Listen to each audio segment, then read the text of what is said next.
Punjab education department की तरफ से जो पंजाब के सरकारी असातिज़ा हैं उनके लिए एक ताज़ा तरीन अपडेट आ चुकी है और एक कंडीशन जो है वो लगा दी गई है और यूँ समझें कि एक शर्त जो है वो रख दी गई है सरकारी असातिज़ा की सर्वाइवल के लिए।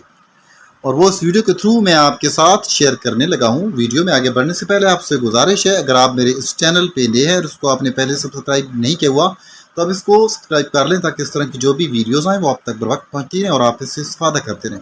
तो जी व्यूअर्स, आप स्क्रीन पर देख रहे हैं कि कंपोनेंट्स ऑफ सर्टिफिकेशन टेस्ट।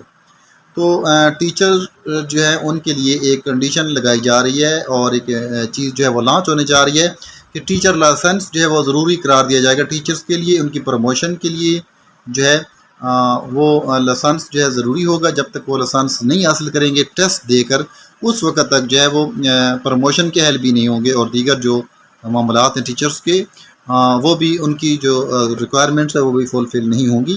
तो इसकी डिटेल मैं आपको बताता हूँ। स्कूल एजुकेशन डिपार्टमेंट का पंजाब के असातिज़ा के लिए टीचिंग लाइसेंस लाजमी करार देने का हतमी फैसला। लाइसेंस टेस्ट के जरिए टीचिंग लाइसेंस 5 साल की मुदत के लिए फराहम किया जाएगा। लाइसेंस की 3 कैटेगरीज होंगी, प्राइमरी, एलिमेंट्री और सेकेंडरी। नई भर्ती या प्रमोशन इन असातिज़ा को दी जाएगी जिनके पास लाइसेंस होगा।